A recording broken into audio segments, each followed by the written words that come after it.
in the old-fashioned newspapers that we read, but now everything's on e-tablets, etc., etc., WTNH.com. But we did used to read a Dear Abby column. It was an advice column, you'll see, about how to behave properly, parent properly, use proper manners, and on and on and on. Sort of like hints from Heloise. It was your basic Psych 101 course in the newspaper each day that many relished to read.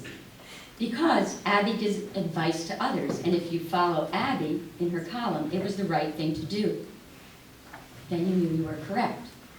You see, our dear Abby learned at a very young age how to catch a football.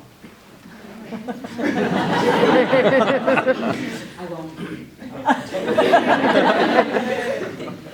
You see, her lesson was from the quarterback, Henry Foy, and it did not go unnoticed by her mom, Jill, who was fearful of this big, cool dude quarterback dating her precious, sweet, dear daughter. So when her mom, Jill, wrote her the Dear Abby letter, Abby simply sat back and said, "Don't sweat it, Mom. It will all work out." And it did, because Abby's still dating Henry Foy 2.5 years later. Thus, the 100-yard hallways here. It worked for Henry to practice passing the football to Abby each day when they would secretly meet at the beginning of period 5.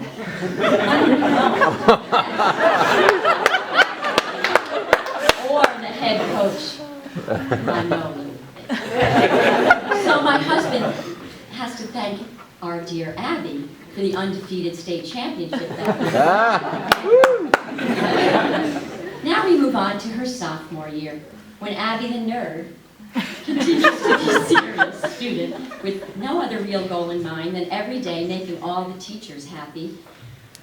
The happy-go-lucky Abby plodding along forward with her friends, only to find that her brother Sam has sabotaged her and taken away her favorite eggplant stuffed animal.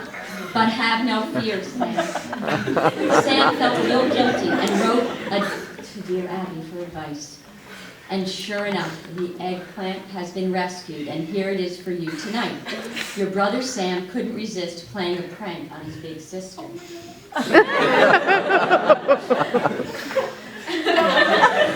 not kidding you. Meanwhile, back at the Kramer house, her dad Darren has assured you that even if you don't make it in the real world as the doctor that you have aspired to become, he will be sure to find you an internship. Getting him coffee in the Channel 8 news. So here's your present from your dad tonight. That's good.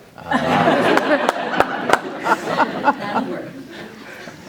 Mom, too, has chirped in and said you can follow in her footsteps, take the train to work, and work as an unpaid intern at her advertising firm in New York City. After all, we all know how far those unpaid internships get you in New York nowadays. Not. Finally, junior year is upon us, and finds dear Abby spending a great deal of time working at Yale New Haven Hospital each week between studying for all her AP courses, taking driving courses, running track, leading the girls' coach program for young teens, and keeping under the radar in the hallowed halls of Hand High School. But as far as keeping under the radar, Abby, I saw you driving, or should I say whizzing by, on Route 1 in your car in Madison recently to pick up Sam at the library. Luckily for you, the Madison police did not have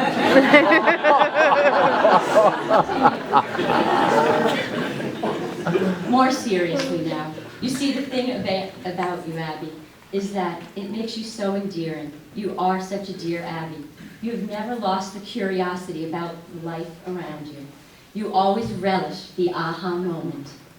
In 30 years of teaching, I haven't met too many students that just love learning about life and think it's really cool to exercise not just their body, but their brain. Our culture doesn't reward curiosity any longer. Abby seeks knowledge, not for the test, but for understanding the big picture and how it relates to the real world. Of course, she doesn't mind getting an A on her tests, but she strives to do mental gymnastics, giving those neurons a workout, and for that, she says it's fun. There's nothing more rewarding than watching a student enjoy learning the how of it all, Abby. Finally, our dear Abby Kramer makes the right choices, so she doesn't need to read the Dear Abby column. Without reading it, Abby always knows just what to do the right way. It makes her even more lovable. She always makes the right choices. So tonight I must end by saying, keep doing what you're doing, dear Abby, and you will continue to be the young woman who can achieve any goal you set for yourself.